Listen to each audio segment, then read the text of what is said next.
ধন্যবাদ জ্ঞাপন কৰিছোঁ যিহেতু তেওঁলোকৰ আশীৰ্বাদ আৰু মৰম লৈ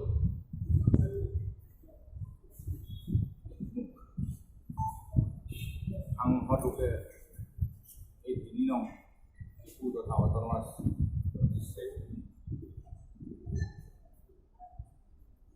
পাৰ্লিমেণ্টাৰী কনষ্টিটুৱেঞ্চিৰ পৰা সাংসদৰূপে থিয় কৰালে আৰু মোৰ অনুভৱ সাংসদ হোৱাৰ পিছত এইটোৱে যে ৰাইজে যিটো বিচাৰিছে ইলেকশ্যনৰ আগত ভাৰতীয় জনতা পাৰ্টীয়ে যিটো বিচাৰিছে ইলেকশ্যনৰ আগত সেইমতে আজি ফলাফল ঘোষণা কৰাৰ পিছত ৰাইজৰ আশা ৰাইজৰ আকাংক্ষা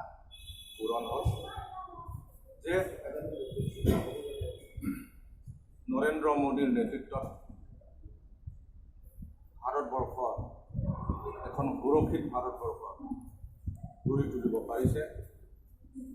লগতে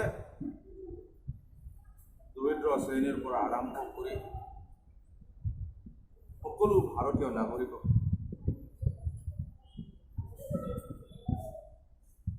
বিকাশ আৰু উন্নতি ঘটাই ভাৰতবৰ্ষ দেশখন সেলফ সাস্টেইনেবল আত্মনিৰ্ভৰশীল ৰাষ্ট্ৰ হিচাপে যে পৰিগণিত কৰিছে তাৰ বাবে আমি ভাৰতৰ প্ৰধানমন্ত্ৰী নৰেন্দ্ৰ মোদী লগতে ভাৰতীয় জনতা পাৰ্টীৰ নেশ্যনেল প্ৰেচিডেণ্ট অমিত শ্বাহ আমি ধন্যবাদ দিব লাগিব অভিনন্দন জনাব লাগিব আৰু মই বিশ্বাস কৰোঁ যেহেতু ভাৰতীয় জনতা পাৰ্টীৰ আদৰ্শ এই আদৰ্শটো আজি কাৰ্বি আংলং ইষ্ট কাৰ্বি আংলং ৱেষ্ট কাৰ্বি আংলং হিমাচল ৰাজ্যলৈ মোৰ ফালৰ পৰা আন্তৰিক ভাৰতক নমস্কাৰ তেখেতসকলক দিছোঁ ঠাই দিছোঁ আৰু লগতে টিম কাৰ্বি আংলং হয় আৰু ভাৰতীয় জনতা পাৰ্টি হয় মই কাৰ্বি আংলং ৰাইজক ধন্যবাদ দিছোঁ আৰু হিমাচলৰ ওপৰত সমালোচনা কৰে যিমান অপপ্ৰচাৰ সমালোচনা কৰিলে আজি ৰাইজে